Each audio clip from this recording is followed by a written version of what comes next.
हेडलाईन्सचे प्रायोजक आहे NBC bearings, लांब पळण्यासाठी।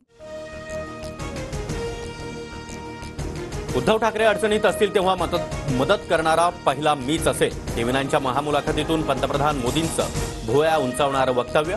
ठाकरेंसाठी खिडकी उघडी केली आहे का? राजकीय वर्तुळात चर्चा। बाळासाहेबांमुळे उद्धव ठाकरेंवर स्नेह, उद्धव माझे शत्रू नाही। उद्धव ठाकरेंनी कितीही शिव्या दिल्या तरी विरोधात बोलणार नाही। मोदींचं TV9 मराठीवर मोठं वक्तव्य।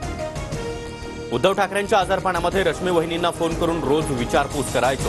उद्धव ठाकरेंनी शस्त्रक्रिया करू की नको हे देखील विचारलं होतं। मोदींकडून खुलासा। माझी स्तुती करून नकली शिवसेना म्हणता हातपाय हलवू शकत नव्हतो तेव्हा आजारपणामध्ये माझं सरकार पाडलं। मोदींना उद्धव ठाकरेंचं प्रत्युत्तर। राजकारणामध्ये पक्ष वेगळे असतात, आजारपणाच्या काळामध्ये मोदी उद्धव ठाकरेंची विचारपूस करायचे। फडणवीसांची प्रतिक्रिया। बाळासाहेब माझ्यावर अतिशय प्रेम करायचे, त्यांच्या प्रेमाचं कर्ज उतरवू शकत नाही। शिवसेनेचा मुख्यमंत्री केला, हीच बाळासाहेबांना माझी श्रद्धांजली। TV9च्या मुलाखतीतून मोदींकडून आठवणींना उजाळा। वारसा कुणाला हे शरद पवारांच्या कुटुंबातलं भांडण। पुतण्या की मुलीला नेतृत्व यावरून वाद। मोदींचा शरद पवारांवर हल्ला। शरद पवारांना या वयामध्ये कुटुंब सांभाळता आलं नाही, महाराष्ट्र काय सांभाळणार? पंतप्रधान मोदींचा शरद पवारांना टोला। कुटुंब सांभाळण्याची गोष्ट मोदींच्या तोंडी शोभत नाही।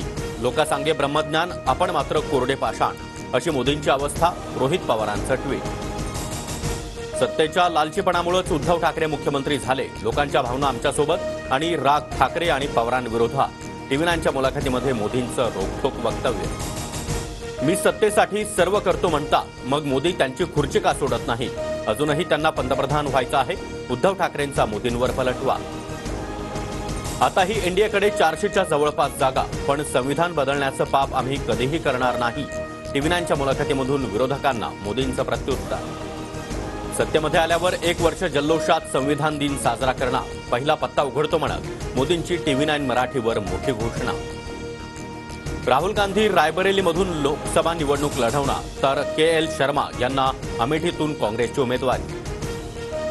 माजी खासदार संजय निरुपम आज शिंदे गटामध्ये प्रवेश करणार। मुख्यमंत्री एकनाथ शिंदे यांच्या उपस्थितीमध्ये पक्षप्रवेश होणार। पालघरमध्ये हेमंत सावरा यांना उमेदवारी जाईल अशी अपेक्षा नव्हती। राजेंद्र गावित यांचा पत्ता कट झाल्यानं नाराजी व्यक्त। मनसेचे नेते अविनाश जाधव यांच्यावर लोकमान्य टिळक पोलीस ठाण्यामध्ये गुन्हा दाखल। 5 कोटींची खंडणी मागितल्याची सराफाची तक्रार। महायुतीचे उमेदवार नरेश म्हस्के, उज्ज्वल निकम, रवींद्र वायकर आज उमेदवारी अर्ज भरणार। कपिल पाटील आणि यामिनी जाधव देखील शक्तीप्रदर्शन करत उमेदवारी अर्ज दाखल करणार। धाराशिवच्या महायुतीच्या उमेदवार अर्चना पाटलांना निवडणूक आयोगाची कारणे दाखवा नोटीस। निवडणुकीमध्ये पैसे वाटल्याचा ओमराजे निंबाळकरांचा आरोप। आम्ही देखील रामटेक, कोल्हापूर, अमरावतीची जागा सोडली। विश्वजितला उमेदवारी देणार असं माहिती असतं तर सांगलीची जागा देखील सोडली असती। उद्धव ठाकरेंचं वक्तव्य। अमित शहा आणि उद्धव ठाकरे आज कोकणामध्ये। शहांची नारायण राणे यांच्यासाठी रत्नागिरीत, तर ठाकरेंची विनायक राऊतांसाठी कणकवलीत जाहीर सभा। विदर्भामध्ये आजपासून 3 दिवस उष्णतेच्या लाटेचा इशारा। विदर्भ, मराठवाड्यासह बहुतांश भागामध्ये उष्णतेची लाट कायम राहण्याची शक्यता। 4 ते 6 मे दरम्यान आकाशामध्ये उल्का वर्षाव पाहायला मिळणार। उल्कांचा पाऊस सुरू झाला असून 4 ते 6 मे दरम्यान ते शिखरावर असल्याची नासाची माहिती। हेडलाईन्सचे प्रायोजक आहे एनबीसी बेरिंग्स, लांब पळण्यासाठी।